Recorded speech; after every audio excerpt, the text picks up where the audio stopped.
Hey everybody, welcome back to Market Talk Part 2. Today we have Joe Valente and Robert Schneider on the call. Joe is a real estate attorney, and Robert is a mortgage loan officer.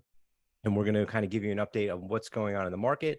But first, I want them to do an introduction of who they are and what they got going on. Joe, can you go first? Sure. So, as Jay said, Joe Valente, partner with Tabachuck Law.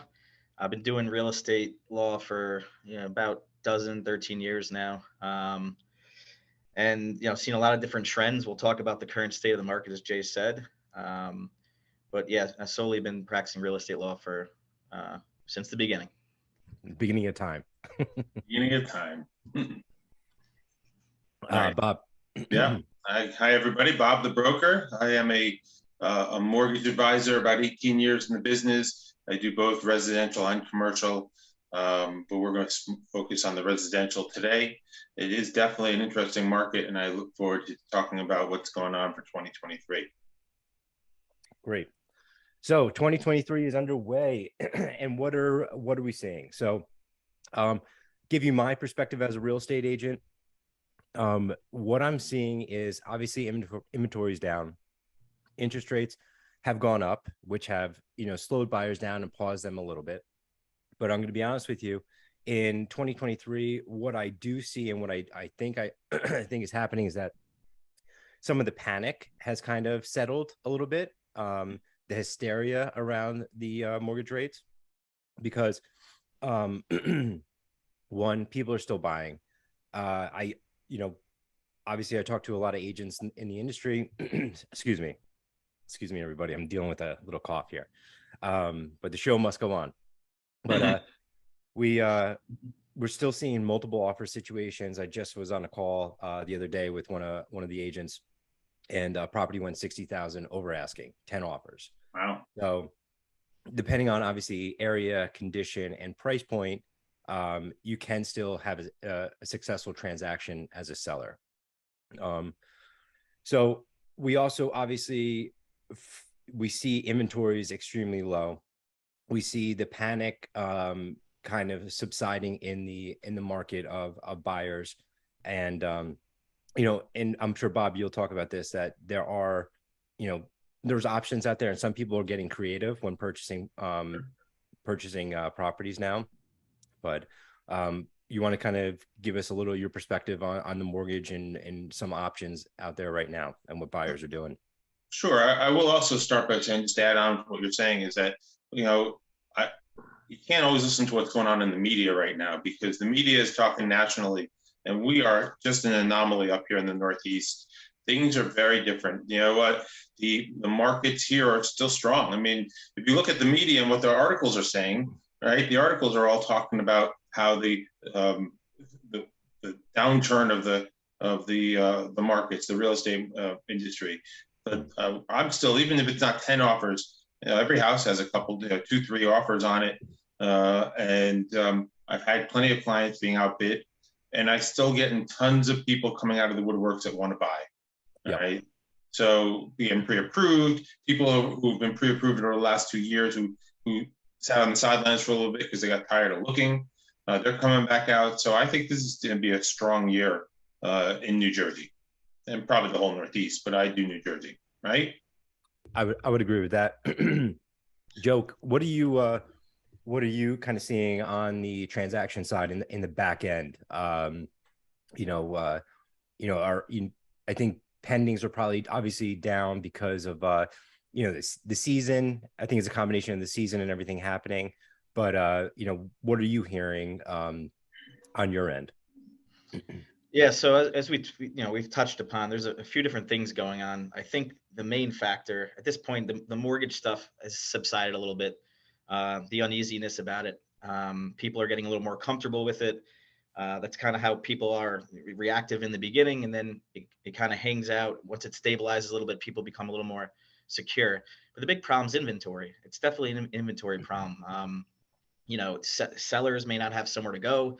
The only people really putting their houses on the market with low inventory are people that are going out of state, or maybe some other things that are going on in their lives where they're downgrading maybe to a condo if they're older, into a townhouse or a condo situation. But your traditional family that's looking to sell their house and get into another house in New Jersey, that's kind of the problem with the low inventory. I think it's also important that potential buyers get the right people in their ears. Like you said, the news, you follow the news, it's misleading, especially for our area. Yeah. It's like a lot of things are still strong in the New York, New Jersey areas. I think ultimately what buyers can avoid at this point in time, as opposed to a couple of years ago, is those bidding wars where they're paying 50 or 100K or even more at times for the house. So you got to focus on the things that are good. And at the end of the day, Bob can give a little more info on this.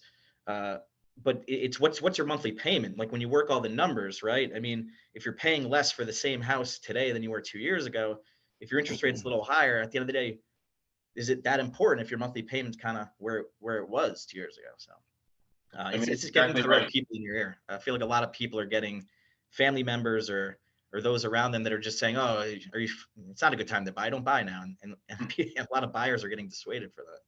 Yeah, that's a big question we're having right now. People call, is this a good time to buy? And my response is, if you're ready to buy something or you want to move into a different house, it's always a good time to buy. What are you waiting for? If you're waiting for lower rates, rates have come down some. Make sure you're in a comfortable payment, like you said, Joe. And we expect rates to come down over the next year to 2 years at some point, and then you refinance. So you'll have more equity because we don't expect values to drop. So why wait? The only reason to wait is if you can't afford the payments, and then that's a great reason. That's a great reason to wait. Right. Yeah, I agree with you, Bob. The reason why you should wait is because of personal reasons, not because of industry reasons. Right. And the thing is too is like, we are seeing some price reductions on some of the listings out there right now, and maybe that's a 1% price reduction, give or take.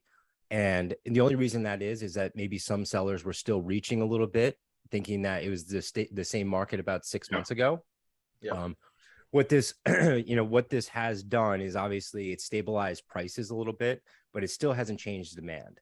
What we also were seeing is that pendings are down from, this time, 6 months ago. Pendings are down, but pendings, in my opinion, pendings aren't down because we don't have buyers.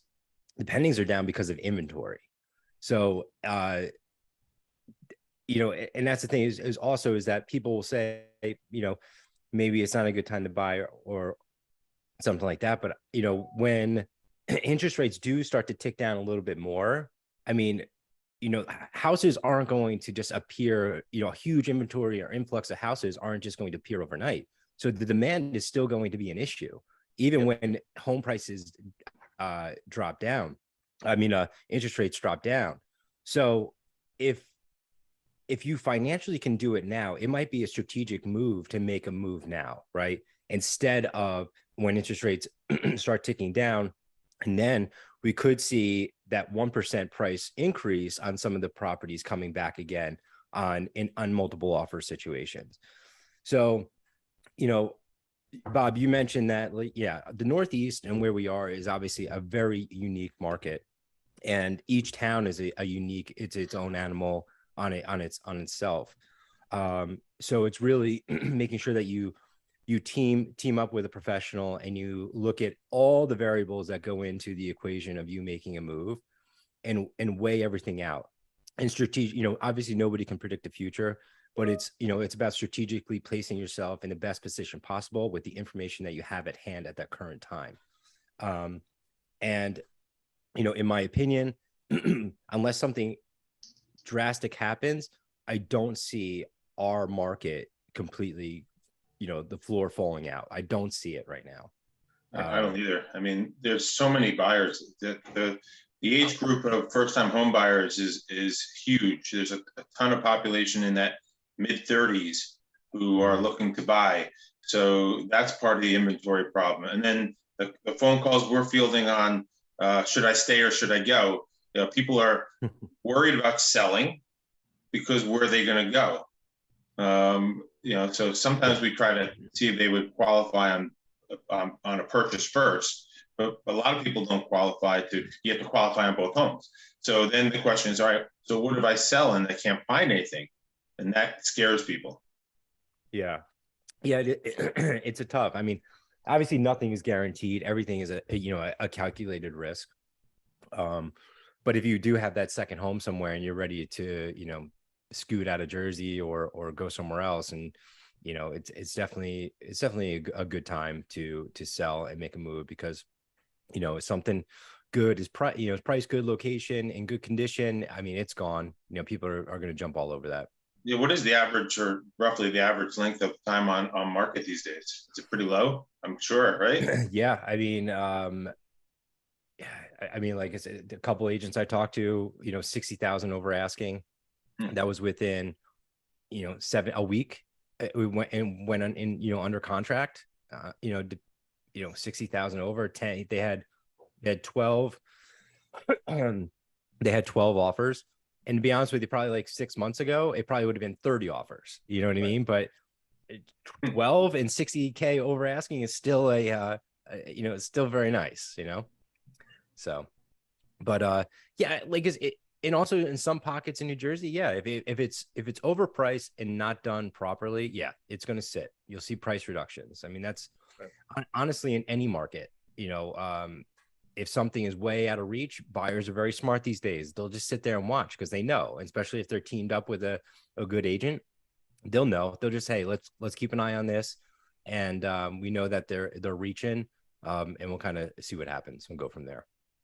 So, anything else you guys would like to add? I'd like to throw you guys. We're talking about how more and more these days there are seller concessions and seller credits we're seeing on purchases. What are your thoughts? Is that just the way it's going to be from now on? Every deal is going to have a seller credit. Is that the buyer mentality? I'll overpay, or I'll pay, not overpay, but I'll pay over asking. In turn, I'm going to ask for seller credits. What do you think? Yeah, I think every market warrants creativity on a purchase, right? We came from, hey, I'm going to waive home inspection, I'm going to waive appraisal, and if it underappraises, I'm going to give you X amount of money, right? Like that was that environment about six months ago, or a couple months ago. And now it's the evolution of the creative buyer, right? Like I have nothing, seller concessions or seller credits. I mean, basically the buyer just wants to finance, keep more money in their pocket and finance more stuff. There's nothing wrong with that. I always say keep as much money in your pocket as possible. Me too. So, who knows? I mean, who really knows how, what other creative way to finance a purchase is going to, come out of it. But it's forever changing. And I mean, 2 months from now, we can be something else clever can be, developed. So yeah, I think to touch upon that, I think it's just the general nature of the consumer, right? You could talk about real estate, or you could talk about any type of consumption. The buyer wants to feel like they're getting something. So when the interest rates were really low and they were getting that house, they were willing to overpay for it. They had in their mind they were getting this really low interest rate, and they could stomach, waiving a bunch of inspections. Right now, the interest rates are a little bit higher, and they want to feel like they're getting something in return for that. So I think it's less about the actual dynamic of what's happening, and more about just like the nature of the consumer at the end of the day, feeling satisfied that they got something. Getting a deal. Yep. I agree with that. I 100%, like just feeling like you're not, being taken advantage. Like you got something. I get it. So now as we move from like a more seller market into more of a neutral market, or maybe even a buyer's market, yes, you're going to see the pendulum of credit swing towards the buyer a little bit. Whereas the seller, and before, it was like, I got 25 other buyers in tow, move along. Right. So, yeah. Right. What can you give me? Right. Like, you're going to paint the house before we close, Yeah. So it's like Jay said, it's the evolution of the real estate transaction. We're in and out of different phases so quickly. Right. So, yeah. And then, and as as we are obviously professionals in our market, is like keeping up with those new like trends or strategies and being like, okay, you really want this house? This is what everyone's kind of doing right now. This is how it's, this is what's going to give you the best shot to have an opportunity to get the house that you want. So being up to date on the evolution of offers and how they're packaged, and especially in competitive markets, it's extremely important that the agent knows that when you're going up against so many offers and it's competitive, is that when you submit that offer, it is dialed in, right? Like, you make it extremely easy for the listing agent to find all the information. So when they're filtering through 30 plus offers, everything is there, right? Everything is outlined. I want to make it as easy as possible for that for that listing agent, because one, I want to show that my client has everything together and they're going to, they're professionally going to move forward. And then it's going to be I'm displaying that it's going to be an easier transaction, especially in the communication field. Like, hey, we're an open book. Here's everything laid out. There's nothing hiding. You don't have to worry about anything. Here's the situation. So preparing offers is extremely important as well. And then Bob will come in and talk to the listing agent as well to kind of verify that, hey, this buyer is solid. So yeah, everyone wants to know that the pre-approval is done completely and thoroughly, right? I mean, that's huge. So, comfort that the buyer is not going to have any issues getting their mortgage. Mm-hmm. Definitely. Anything else, gentlemen? I think, you touched on something a couple of minutes ago. With each different market, there's different strategies that need to be involved within the transaction, right? Like when things are moving so fast and whatever, and there's a million deals flying around, you don't necessarily, or let me say it this way, as of now, as we see a little bit of a downturn, you have to be more precise in everything you do. Like you said, you have to get the right people around you. You have to present things, like you said, in the offer, so that there's no questions asked. You give a lot of confidence to the other side. And even so, as the transaction moves along on Bob's end of things, you got to make sure, the mortgage is moving along. There's the information sharing between the parties on the transaction is good. There's open lines of communication. Like, now this is more important than ever, to get those things shored up. So get a good team around you. If you're a buyer, surround yourselves with the right people, good real estate agents like Jay, good mortgage brokers like Bob, and have people that can work good together to get your transaction as smooth as possible, to get that offer accepted by the seller if there is competition. Yep. I couldn't agree more. I mean, there's been numerous times where, all three of us will speak at different times and be like, hey, here's the situation. Obviously we're dealing with a very volatile transaction. You have human beings involved and a lot of emotions. So a lot of things can pop up. So, there's times when we'll talk and be like, hey, here's a situation. What do you think the best way to perceive is? Because, it's better to have a collective of, hey, what do you see? How can we get, everything settled and move forward and get the outcome for our clients? So, no, I agree. Communication is huge, and making sure that everyone's on the same page. So, great. Well, gentlemen, I think that's it. I don't want to hold up too much of your time. And if I know that if we make this too long, nobody will watch to the end. So that's the truth. You got to the truth. There you go. Yeah. So I apologize for my voice, cough, getting over a little cold, but I want to thank both of you guys for coming on. And if anyone has any questions, please reach out to, any of us. We're happy to answer any additional questions. Joe and Bob's contact information will be in the post, and we look forward to doing again this Market Talk number 3 next month. But thank you everybody for your time, and like I said, if you have any questions, don't hesitate to reach out. Take care. Thanks, Dan. Good luck everyone out there. Thanks, guys. Have a good one.